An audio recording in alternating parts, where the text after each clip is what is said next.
Hello বন্ধুরা, নমস্কার। তোমাদেরকে ভিডিওতে জানাই শতকোটি প্রণাম। আমি যে কথাটা আজকে বলবো বলে এসেছি, সবাই জানেন আজকাল লক্ষ্মীর ভাণ্ডার নামক প্রকল্প রয়েছে মহিলাদের জন্য। বিশেষত টিএমসির আমলে মমতা ব্যানার্জি বন্দ্যোপাধ্যায় উনি চালু করে 500 থেকে 1000 থেকে 1500 টাকা দেওয়া। তো ওনার প্রকল্পটা অন্নপূর্ণা ভাণ্ডার নামে বিজেপি সরকার চালু করেছে বলছি এই কারণ যে ওনারা দিবে প্রতিশ্রুতিবদ্ধ।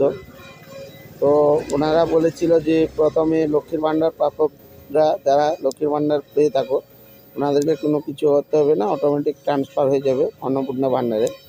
কিন্তু এখন মুখ্যমন্ত্রী শুভেন্দু অধিকারী বলেছে মহাশয় যে ফর্ম প্রকাশিত করা হয়েছে, ফর্ম ফিল আপ করতে হবে 1 তারিখ অবধি ডেট করেছে।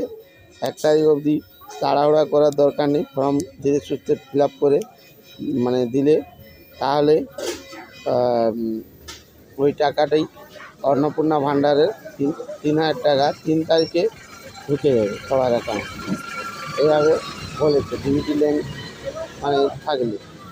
তো আপনারা অপেক্ষা না করে যে যার আরামসে হাতের কাজ গুছিয়ে Aadhaar card, voter card, bank account, passport photo এইসব নিয়ে কম্পিউটার সেন্টারে যান, যে ওখানে বলুন যে অন্নপূর্ণা ভাণ্ডারের ফর্ম ফিল আপ করার জন্য ফর্ম ফিল আপ করে দিয়ে দিন, তাহলে দেখবে 3 তারিখের মধ্যে আপনারা টাকা পেয়ে যাচ্ছে। এই বলে আমি ভিডিওটা আজকের মতন শেষ করলাম। আরও কিছু জানার চেষ্টা করছি, জানতে পারলে আপনাদেরকে বলবো। আর ভিডিওটা ভালো লাগলে সবাইকে শেয়ার করবে আর চ্যানেলটা সাবস্ক্রাইব করে রাখবে এরকম ভিডিও পাওয়ার জন্য সবার আগে।